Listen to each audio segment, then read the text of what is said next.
then D, trans, so after we shoot our shot, how we get back to defense and how we organize our team to get back. Defense is once we're set in the half court, and then O, trans is how we organize our team to get to offense.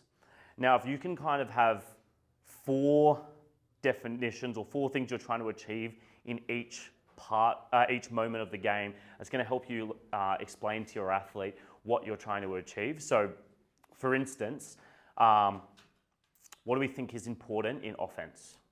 What are some important things? A brain. Okay, so like decision making and making making the right choice. What else? Patience. Yep. So we've got decision making, patience. What do you reckon? Jazz has got Skill. Okay, so being able to put that into a sentence for your players will really help you them organize themselves to reach that goal. So an example of offense is maybe creating spacing through advantage and taking good shots. And then if you can say that all the time to your players, and when they take a bad shot or they don't use their brain, you say, well, were we playing with space? Did we have advantage? And we'll talk a little bit more about that, but just being able to, I guess, explain what you want in each phase of the game. There are 2 key terms today I'll talk about. So game model is what we just spoke about. Style of play isn't so much what we're doing, so like running the shuffle offense or running the flex or a zone or a man or any of that. It's more how we play. So if someone walked by and watched your team, what would they say about it? That's more of your style of play. So we'll kind of do both today. But at the end of the day, we want to try and have a bit of a game model for ourselves. So the BNSW style of play, this is all underpinned by our culture, and we talk about blues culture. It's something that we're trying to reinvigorate, and it's New South Wales players are better people, meaning when they come to when they leave our program, they've learnt life skills and they've got better. U for us is for unity, okay, meaning they play together.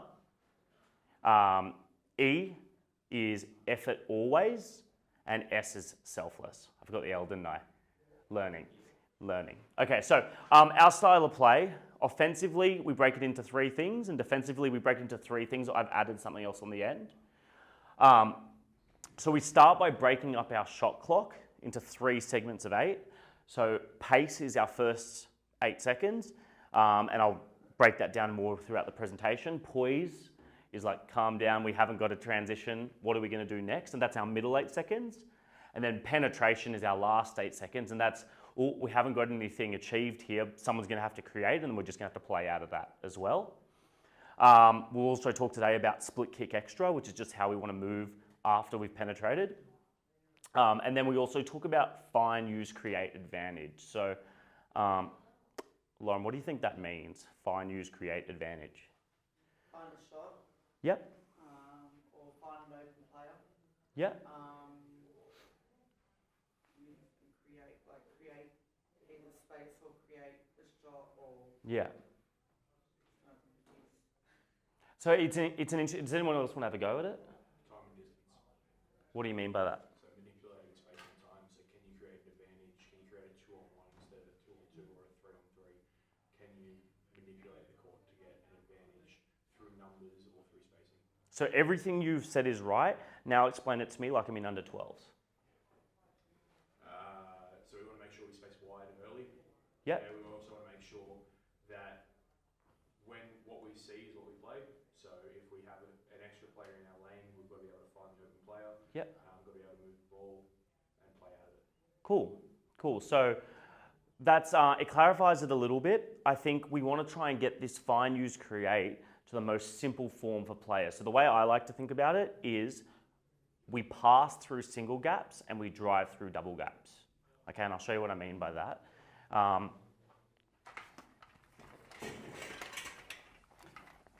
Okay, so if we have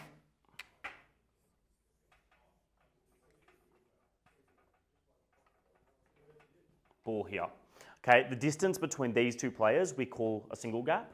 Now the reason we don't drive through it is because there's defense in the way. If we throw the ball and let's say we're in pass, cut, replace and cut out, now we have that double gap to drive through. So I think that's a really clear way for players to understand spacing and using and creating advantage. So just understanding that we pass through single gaps and we drive through double gaps. It's probably the clearest way to explain that.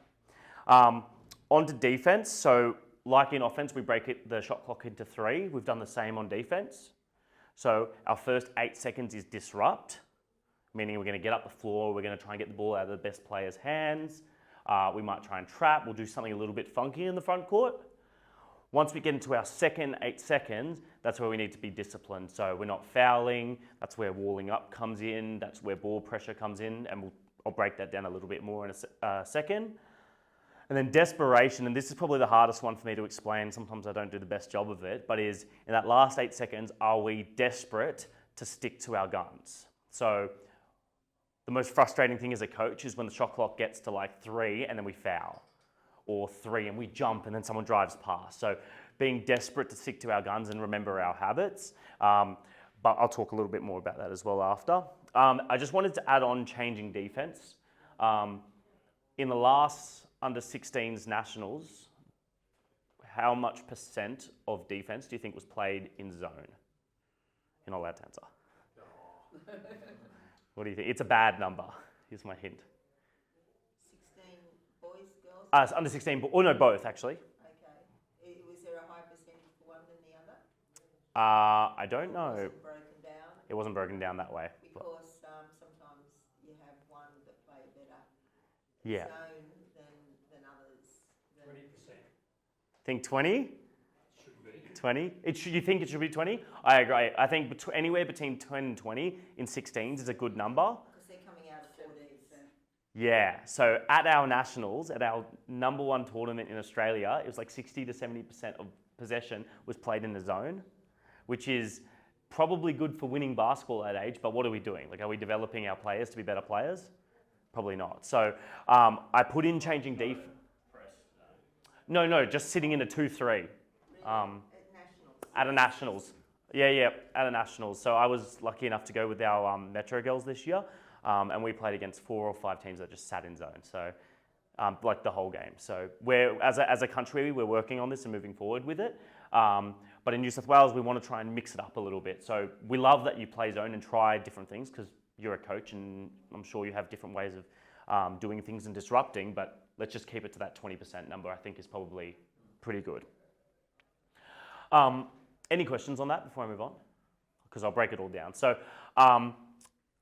with all that said in style of play, none of it matters if you don't have underpinning skill and develop skill within your players. So I've broken down a few that I've got these from Peter Lonergan, but these are some offensive underpinning skills, and we'll talk about defense later. Sound footwork, so just ability to catch, not travel, pivot, play off 2 feet, all those kind of things. Ball toughness and dexterity was a really important thing, especially for your rep players who are trying to come and play for New South Wales programs, is their ability to like hold the ball tightly, rip it over the top, rip it under their laces, just not lose the ball and be strong with their catching and passing skills. Multi-skilled players, meaning not really like specific position players. So like I'll use Georgia as a example. So she's lucky that she's been coached by really good coaches and been told she doesn't just have to play the 5, but maybe 10 years ago, people would just be saying, all right, just go play in the post because you're tall. But sorry? Exactly. And like her dreams are to play professional basketball. And how tall is she going to be? Like she's tall now, but how tall is she going to be? Yeah, 2-man, right? Like if she plays in the professionals, so she needs to be multi-skilled, be able to dribble, pass, shoot, create offense for herself and others. Sound creativity is a big one we're trying to work on now. So players are able to throw hook passes behind the backs, between the legs, within the context of the game. So not just for no reason, but maybe the bounce pass has been cut off and they need to throw it behind their back to find the open pass, but just giving young athletes the freedom to pass with a little bit of creativity. Being able to finish around the basket under pressure hasn't changed ever. Players just need to be really good at it. Consistency of shot mechanics, and then just understanding how to use a screen, dribble handoff, and all other concepts as well. So that's just an idea of some of the underpinning skills players need. So as we talk about our style of play or our game model, I want to break up pace, poise, penetration, and then the 3 Ds into some little things that we can kind of do in each phase. So our first aid, there's some answers up here, but what do you want to see from in your teams in that first, and I know you don't all play with a shot clock, but in that transition phase? I want to see the ball advance up the court, like fast break, passing, like give it up to a wing and see what happens off that. So advance it with the pass? Yeah. Cool. What else?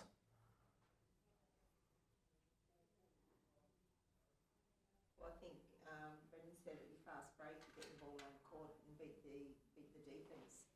Yeah, beat the... But catch them unawares. Yeah, exactly. Before the defense is set, advance it as quick as possible. Were you going to add something to that? But the advantage, disadvantage stuff, if you get it above, like if you get it up the court.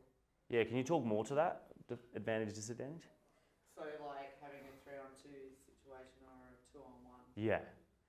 Yeah. So we're just trying to, Australia as a country and New South Wales as a state are pretty fit, I think, comparatively to other countries, other states. So we want to try and play as quick as possible because that's our advantage.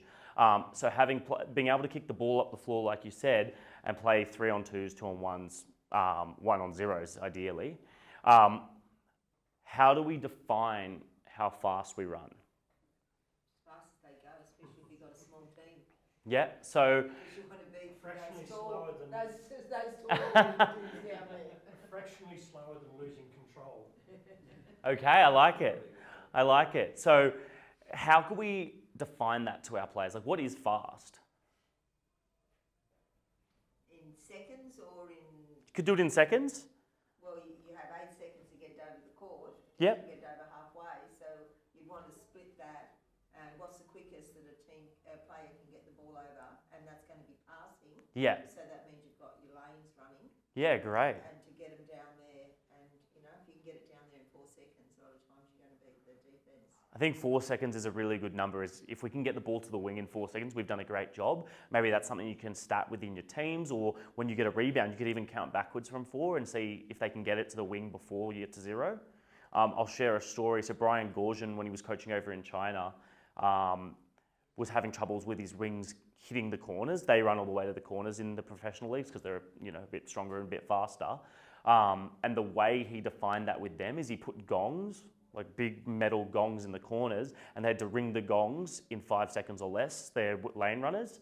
So in practice, you'd literally have a defensive rebound. People would sprint and just hit these gongs and then be ready to catch the ball. And he would time that each time, and obviously they had the ability to time it every time. But I think it was a good way for the players to understand, oh, okay, this is where I need to be by this time. So just defining that lane running for your players as well. So we move on to poise, which is our second 8 seconds. Instead of reading all this, let's watch a video, and I just want you to maybe think about some characteristics of our poise phase.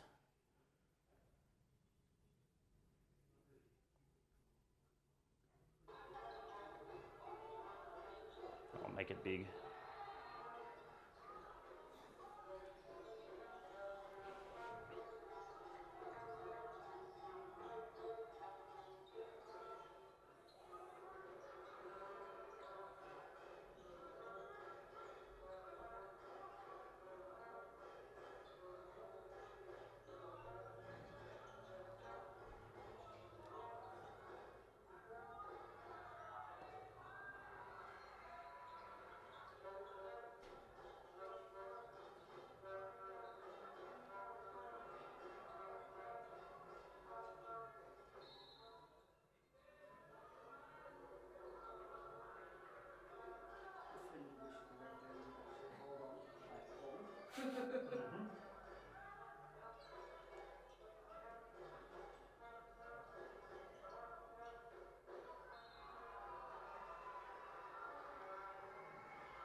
Okay, so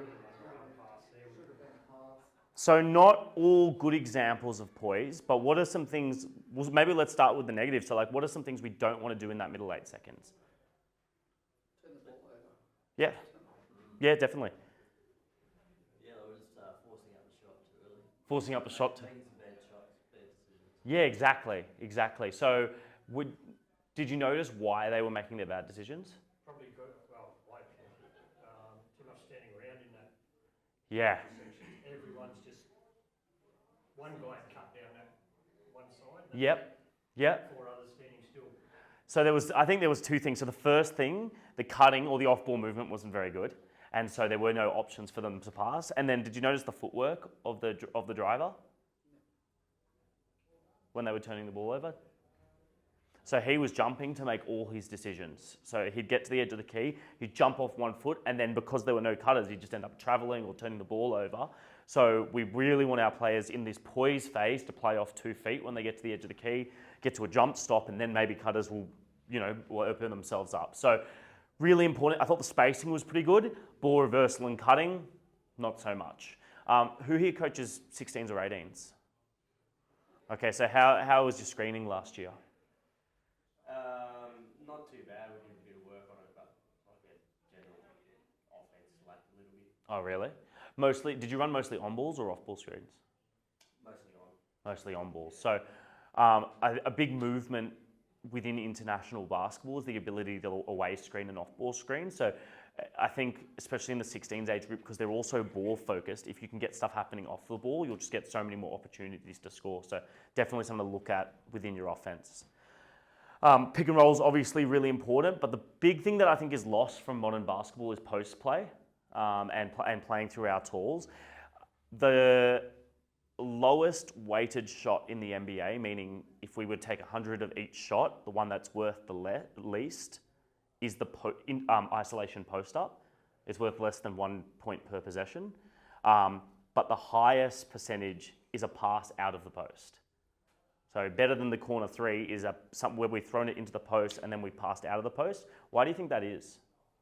A lot of options, because you can basically rip it through. Yeah. And then cut, and then it creates an open pass somewhere else, or Yeah. an easy drive. Yeah. Sometimes they'll double down on the post. Yeah. So what does it do to the defense? Absolutely. Yeah, absolutely. So like as many post touches, even if you haven't got tools, because I know DJ was saying, we're not blessed with as many tools in Queanbeyan, but like playing guards in the post. It's all right. I must be from here too. Throwing the ball into the post to a guard to just collapse the D and then throwing it back out is a really effective strategy for getting the ball to move and collapsing the defense. So our last 8 seconds. So I'm just going to show you some split kick extra videos here. Does anyone want to have a go at explaining what split kick extra is before I play this? Has anyone not heard the term before? Okay.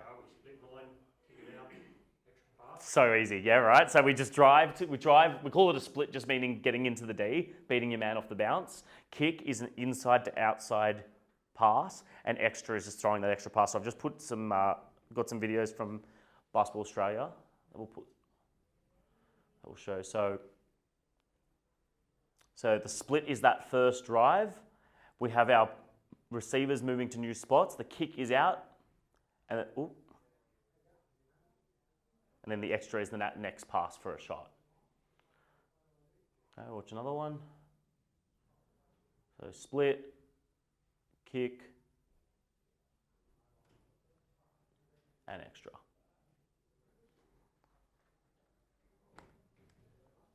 Okay, so in that last 8 seconds, penetration generally comes from dribble, but if you have really good cutters, that's another way to get penetration.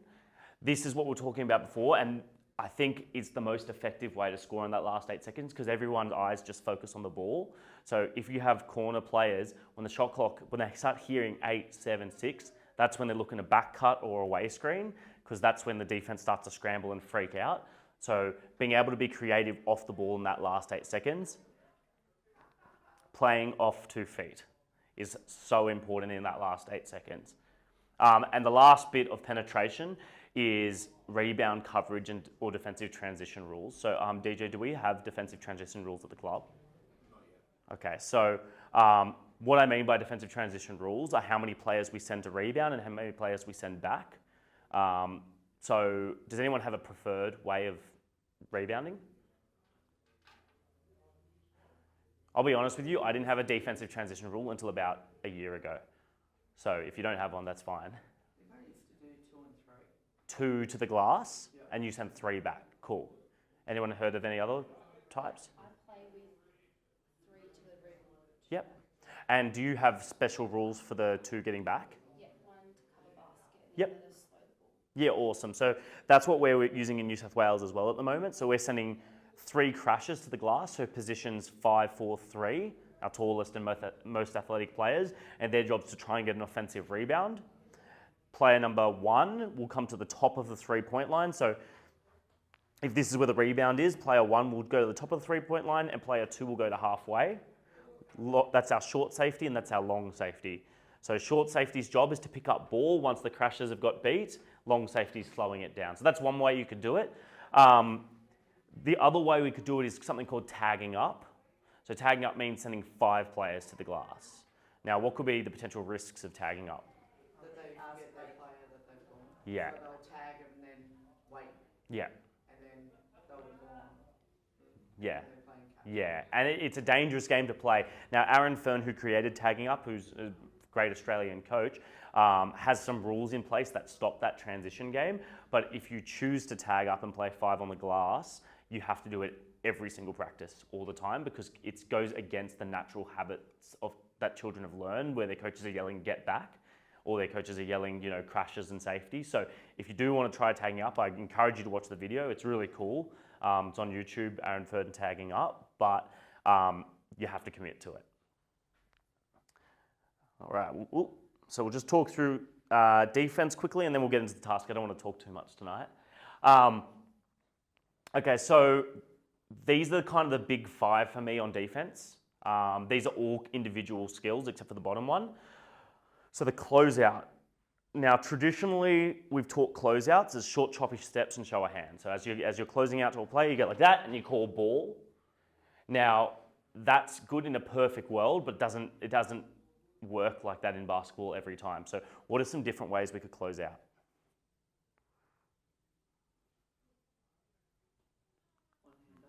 Go one hand up. So if I am on the split line here, right, and Lauren's in the corner and you're a really good shooter, if they skip the pass and I have to take away the 3, what could I do to try and slow you down except for just choppy feet and show a hand? Show them one direction. Awesome. So I call that one give a lane, take a lane. So if I'm closing out at you and I've got a really good shooter and I know I'm not going to get there, I might close out with a high hip so I know that, so it looks like there's a driving lane open, and as they put the ball down, then take away that lane. Okay, so that might be one way to close out. What else could we do?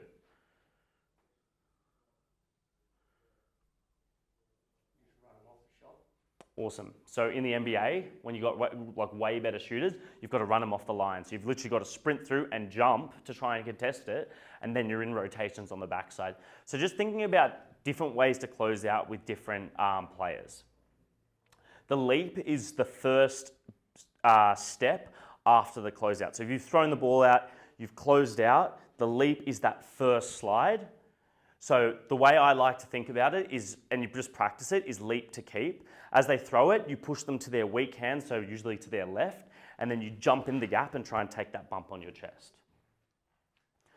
Side run is just as they've taken that dribble, if you've taken the leap and they haven't stopped them, then you need to turn your hips and side run, making contact with your chest until you can cut them back off. Wall up, tall wall, wide wall, foul with your chest. Okay, you'll get away with fouls with your chest, you don't get away with fouls with your hands or your hips. So just being physical throughout the chest, but not hands, hips. Rotating is what happens once we get beaten. Now there's a million different ways to rotate, and that's not what I'm here to talk about tonight, but basically just, let's say this player drives and they get beaten, and the split line players here, they step up and then everyone rotates around, but that's a whole nother topic for tonight. All right, so in the first 8 seconds, we already talked about defensive transition, but we're looking to create a lot of ball pressure in New South Wales in our game model. So as the shot goes up, we're looking to crash the glass and pressure the ball early. We like to use double teams to get the ball out of the best players' hands early. So last year we were playing South Australia country. They had an amazing guard, Sienna Lehman, and she was far and away the best player on their team. So what we did is on the rebound is we had our 1 and 2 double team her straight away. So she had to release it to their weaker guard who was still really good, but at least then she wasn't their primary decision maker. So we used double teams early in the shot clock to kind of disrupt and change the way they brought the ball up the floor. You can also use zoning, but 20% rule, so mix it up. Like please zone, but yeah, we don't want to turn it into a zone fest. And just find creative ways to get it out of the best players' hands. In that middle 8 seconds discipline, first thing is containment. So whilst in New South Wales, we love to put lots of pressure up in the full court, once we're in the half court, we're just touch distance away instead of elbow distance away. And we're just trying to stay in front of our player for that middle 8 seconds. If they hit a shot over a hand in that 8 seconds, we're okay because we play the percentages, but we don't want to get up and in on them. Help and recovery is when you're one pass off the ball. If you're in the gap, it's stunting at the driver or taking a jump at the driver to try and dissuade them from coming towards you. Not falling for fakes is huge for us. We named it, again, at the 16s Nationals, we named, anytime someone jumped on a fake, we named it a Pop-Tart. And we measured all our Pop-Tarts, and the girls thought it was really funny and like silly or whatever, but it was just a way that we kind of called attention to how important it was to stay on our feet. And by the end, I think by the quarterfinals, we had 0 Pop-Tarts in the quarterfinals, semifinals, and grand final. So it got better, but against the first game against WA country was like 3 or 4. So we got a lot better throughout the week. And finally is just those wall-ups then and making sure we're not fouling. Desperation, so in the last 8 seconds, we're trying to have elite closeout, so making sure that we're not getting beat off the mark, finishing every possession with a box out, rotating quickly, and then the last part of defense is getting into offense.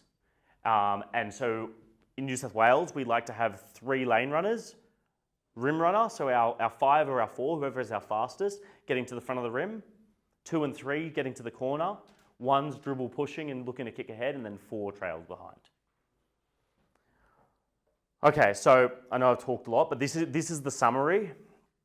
So you can see it's organised within our game model: offense, defense, D-trans, O-trans. An important exercise for you, and you don't have to do it with every team you coach, but starting to think about some measurables that show that you're achieving that within your offense. So in New South Wales, finding great shots with time and space. A way we like to measure that, firstly, is effective field goal percentage. So that's just measuring what each shot is worth. So obviously a 3-pointer is worth more than 2, but you have to shoot it at 30% to be the same weight as shooting a 2 at 40%. So just measuring those 2 against each other. Ball reversals and paint touch is something you could do in rep. So if you have a manager on your team, every time the ball gets swung around the perimeter, so from all the way around, we'll call that 1 ball reversal. Okay, a paint touch is any time the ball gets inside the key. So at Basketball Canada, they measured a national camp, and every time that they got more than 2 paint touches and more than 2 ball reversals, they shot 100% field goal percentage. It only happened 4 times across the whole camp, but getting the defense to move that many times leads to an open shot, leads to an open layup. In defense, we like to have pressure man-to-man and aggressive coverage. So the way we like to measure that in the state is if we get shot clock violations, big tick for us, or if we get 8-second violations, big tick for us. In D-trans, firstly it starts, so this is getting from offense back to defense, it starts with predictable shots for us. If we have players who are shooting like 1-foot jump shots, step backs, all those kind of things, even though they're what happens in the NBA, they're not predictable, and then for us, it's really hard for us to get back because we never know when the shot's going up. So within our teams, we like to have really predictable shots that we define. We put 3 to the glass and 2 back, and we like to be disruptive. So the ways we measure that is opponents' fast break points. We just measure them against ours. So if they have 10 fast break points in a quarter and we have 8, we're not happy with that, but we always talk about that in our huddles.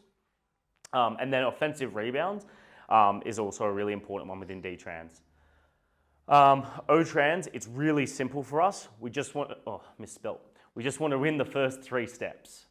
So we were talking about how we could define that, ring the gongs or 4 seconds. If we can win those first 3 steps, generally, we've got really good space and time. And we just yell out first 3 there. The ways we can measure that is our fast break points. Our free throw attempts is a good one because that means we're being aggressive and trying to get to the line. and then our rebound ratio, which is our defensive rebounds compared to their offensive rebounds. And a general rule of thumb is we like 7 defensive rebounds for their 1 offensive rebound. And that's because their offensive rebounds are going to happen. Ideally, you want 0, but just having a reasonable number in there. So how this whole presentation connects to you is I just wanted to give you a bit of, I guess, insight into what we're looking at the high level, at the state level. So if you have athletes who are hopefully coming through our program, now you know what they're looking for. I'll send this presentation to you and you're welcome to share it with your athletes as well. But now you can go, okay, well, is my player able to offensively rebound and crash? Otherwise, they're not going to be able to play the 3, 4, 5 in our program. So just giving you, I guess, a bit of food for thought. What I don't want you to do from this is try and just do what we do, because what is special about Queanbeyan athletes is different to what's special about Goulburn athletes, is different to Sydney. Like every town has their own niche and something that their athletes are really, really good at. And finding that is your job as the association, as your coaches, and we want different types of players coming out. So my example is Damien Martin, right? So came out of Gloucester, couldn't really shoot the ball, but he had unbelievable physical literacy, meaning like he could get around screens and better than anyone else, and he was strong and he was really physical. But at that time, we weren't producing athletes like that in metropolitan Sydney or in other country towns. He played a lot of rugby. So keep finding ways for your athletes to be different, and that's what we really want. Is don't copy what we do. Let them have their identity. Coach to your preference, obviously. So try different things. Don't just do what we do. The other question is, where is the athlete within the pathway? So who is your athlete? Why do they play? Is the question you have to ask yourself before you plan your season.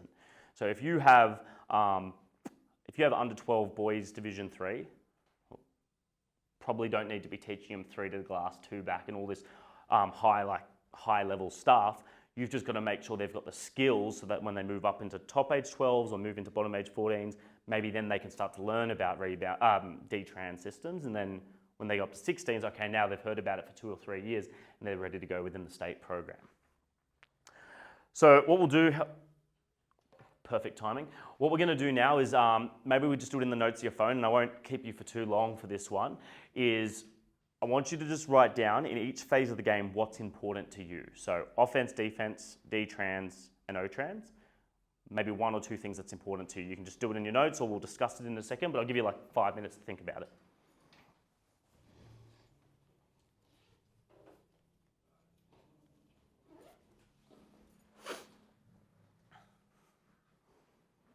Write them on the board.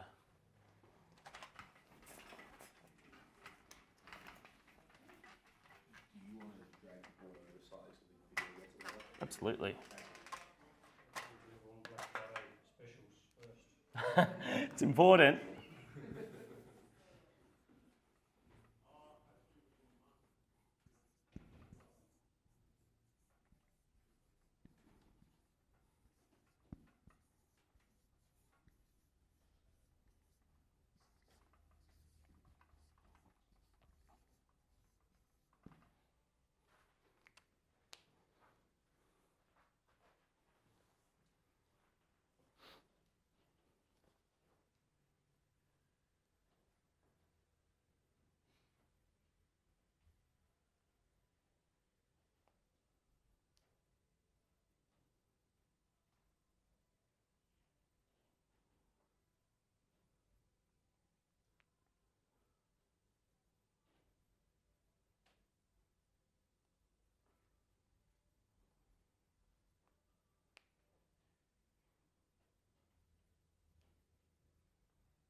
All right, might have a 30-second break there. So has everyone done something on offense? Has anyone not done offense yet? I might just go around and quickly share offense if you're comfortable with sharing. We'll go around the circle. Yeah. Offense, not trans offense. Well, whichever one you've done. Well, trans offense, pushing the ball up the wing and just asking questions of the defense what they're doing. Okay. Okay, so pushing the ball up the wing and asking questions about the defense. And what do you ideally want to achieve in O-Trans? Basically making the defense play. Yeah. If they're not going to play, we find an option to score. If they are going to play, we'll get everyone down and run through. Yeah, I like that. More controlled offense. I like it. I like the idea. Did you say play or pay? Play. I like the idea of making the defense pay, right? Like it's like if you're not going to run with us, and I think that's watching the Queanbeyan teams in JPL last year. I thought that was one key characteristic is they all ran really well. Like yeah, your girls last year, was it you did the 12 girls, right? No. Oh, who did the 12 girls? Gus, Gus. 12 girls. Your 12 girls ran the heck off the floor. Like every time they were gunning it, and that's like I thought that was a key observable. Okay, what else? You did O-Trans. Do you want to do O-Trans again or offense? I'll do offense. Go. So I guess decision making, obviously, keeping your head up. Yep. Obviously reading what the defense is doing to determine how you're going to play run your plays and. Yep. Yeah. Cool. And then what's the end goal? Like, what do you want to achieve within offense? Obviously, good ball movement. Yep. Let the open player. I always try and let the ball find the open player, basically. I actually think your answer to that question is a lot clearer. Like, find the open player. Yeah. Is like a really good way to your players. Like, that's all we want in offense, to find the open player. Yeah. It's like really clear. Thank you. Predictable shots for doing that, and I think at the moment with the teams I've got is being able to do it through physicality, being able to play through physicality both offensively and defensively, and to be able to create a split or testing the waters and being comfortable by doing that to create predictable and contested shots from it. I'm going to challenge you on that. Yep. So I think everything you're saying is right. I'm going to come back to you, but I want you to be able to say that in one like sound bite, so it's athlete digestible. Take the basket. I struggle with, which will be different to the older age groups, is Yeah. kicking it out. I prefer to dribble it out. Yep. Um, Down the court. yeah. Yeah. Only because they're going to be lazy. If you give them that option of passing it out, they're going to go halfway in. Yeah. Not all the way. It's funny you say that because that's the most turned over pass is the kick ahead in basketball. So the like what you're saying is like, are you talking about driving it down the court or driving it into the key? Driving it into the key. Oh, okay, I had it the other way around. So you prefer your players to drive to score? Yep. And the reason It's is not on, even that, and we find it very hard to defend if you dribble out of the key. yeah, If you don't get that shot and a guard dribbles out, yeah, no one knows how to play defence on that because no one does it. yeah. Rather than kick it out to that three, they know how to stop that. Whereas if you dribble it out, Yeah, especially if you've got a guard good enough to sneak a look to absolutely. backdoor themselves. Do you name that skill within your team? So when we do this with our state performance program, we call those Nash dribbles after Steve Nash, where he used to just drive the baseline and keep it alive and keep his head on his shoulder. It's exactly what you're saying. And that's a key skill for any really good point guard. D then doesn't know whether to play split line or chase you. Yeah, exactly right. Chase you, well, it doesn't matter which one they do. Yeah, no, exactly right. Like I think that's a key skill. So within your offense, you like to play the dribble drive and force them to guard the dribble. I like that. It's really clear identity. Mine's reading and reacting, so playing what's in front of you. Yeah, Like really reading for split line help, or if you're playing against a weaker defender, or like everything doesn't have to go through your offense. yeah. I think players become too robotic, and you can really pick it off in defense. Like, oh no, I've got to pass it to to the four rather than drive it, or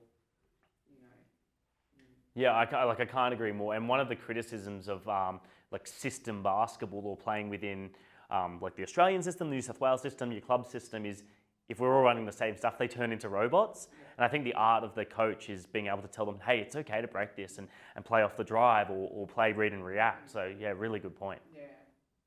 Oh, yeah. just another Yeah, keep going. Like Shannon used to, he's really good at teaching kids how to play nets. Yeah. So when things break down, like, I think he used to do it at training just to do it on purpose and go, right, if we break down, what do we do? Yeah. You know, so. And having that, I guess the idea of like good stress at practice and being able to play for that mess, I really like that. Yeah. Cool. I think I'm more talking from a player perspective. Yeah. This is my first year coaching.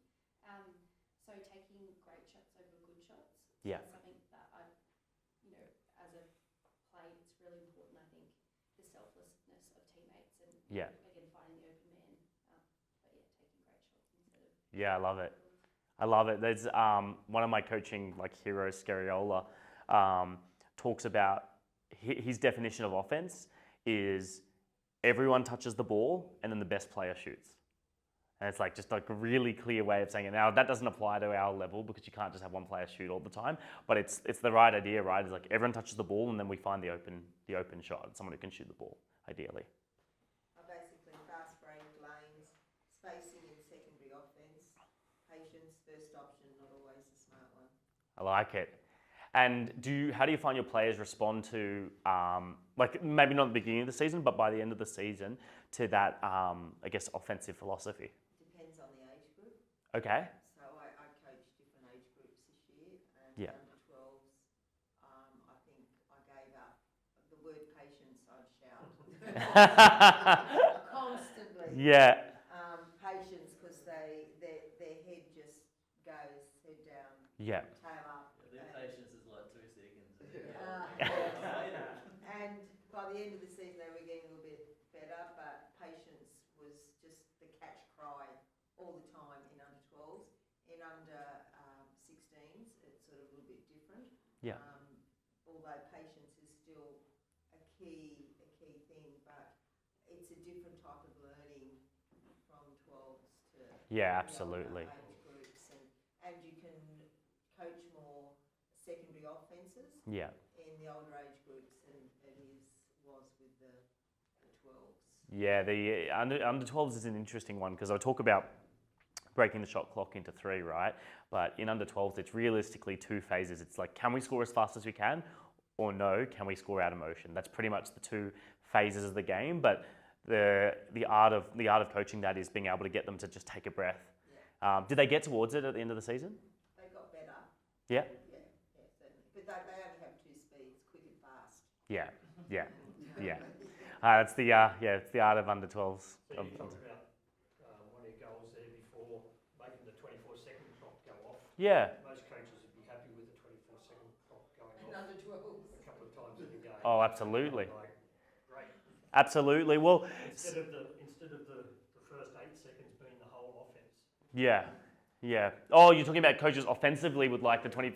Yeah, absolutely. And of course, at that age group, the big thing is they get the ball and they want to dribble to the sideline. So getting them out of dribbling to the sideline was a big thing.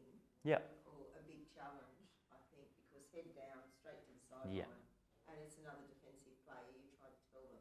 Yeah. You get there, and it's like playing against 2 defensive players. Yeah, and I mean, dribbling with your eyes up is an absolutely integral skill for under 12s, or for any basketball really, but under 12s is where they should learn it. So, I think what we might do is just give some time for any questions around. It doesn't have to be about the presentation tonight, but any questions about stuff you're doing with your team, or any ideas about drills or plays or anything like that. We'll maybe go for like 10 minutes of that, and then we'll conclude and let you all enjoy your Friday nights. But were there any questions? So with the development for say 14s and 16s to running more screens, which obviously every development should start at the 12s. Yeah. We run a few screens at training, but there's no way I'm doing them in a game. No. Because your best player's going to get fouled off from a ref that doesn't know what the hell a screen is. They're going to go, poor little guy. Yeah. Hurt.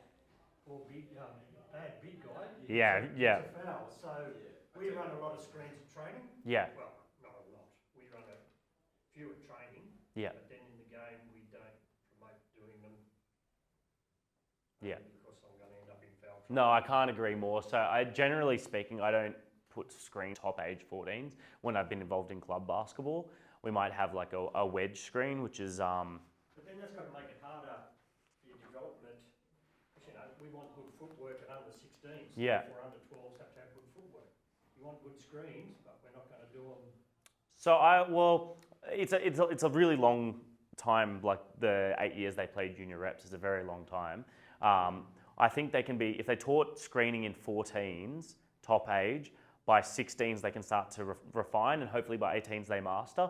But we've got players playing in the international game that don't know how to screen properly as well. So it's a long journey, but I think in 12s, screening's quite difficult because there are a lot of interactions for the passer, because they need to be able to not only keep the ball safe, read their defender, but they also have to be able to read the screener and where the screener receiver's going. So there's like 4 different decisions going on in their head, which, as we know for under 12s, is quite challenging. So we only have a screen on the ball. Yeah. Because you can't screen off. Yeah. And you've always got to do that.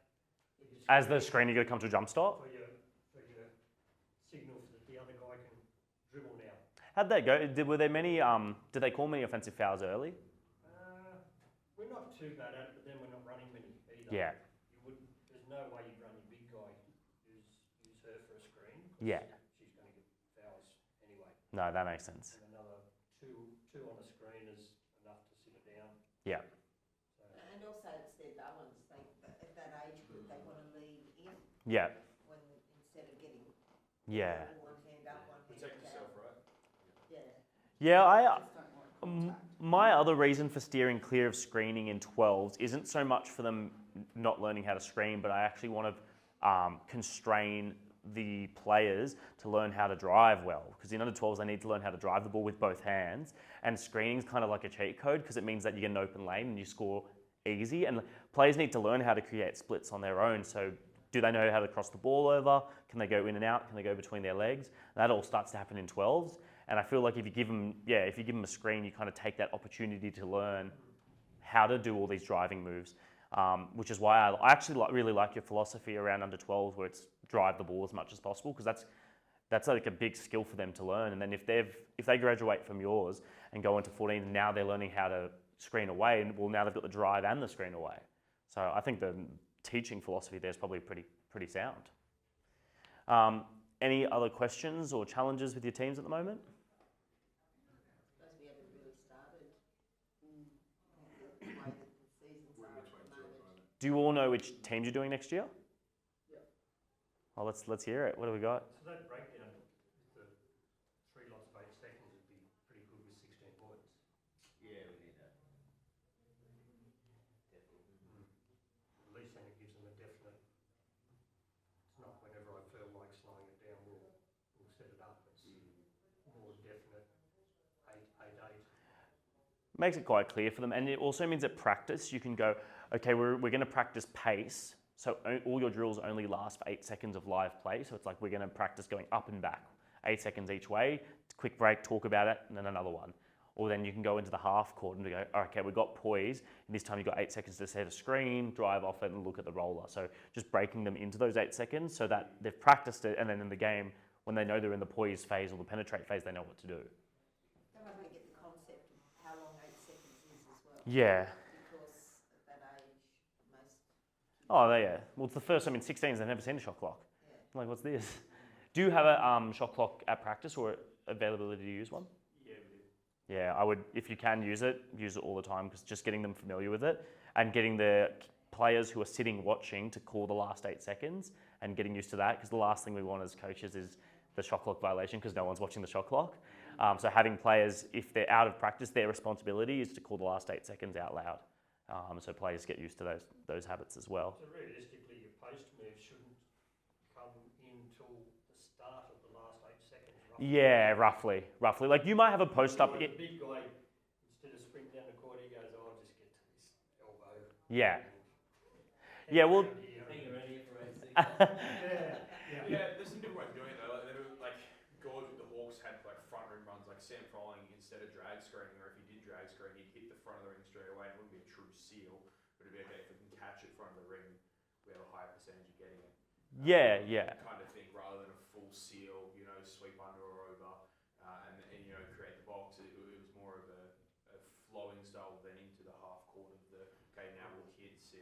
catch, check, and then play? It just depends who your strongest players are, right? Like if your best player is a post player, you throw it into the post. If your best player is a guard, you're probably not going to throw it into the post that much. And I think that's the thing, you've got to look at what players you've got. Yeah. I know even in under-12s last year, I had a big, Yeah. and he played the high post and running off the high post a lot. Yeah. He scored a lot off that. Yeah, I mean that's the art of coaching, right? Is finding the strength, like this, where your strongest players fit within your offense and your defense. Cool. Any other questions? Easy. Well, my email's here. If you have Twitter, it's a great coaching resource because they just put up drills. So I just put up drills all the time on there, or plays and stuff. But if you ever want to contact me, ask questions about your team, my email's there. DJ will send you this presentation. And yeah, thanks. Really appreciate your time tonight, and thanks for coming along. Thank you. No worries. No, not a problem.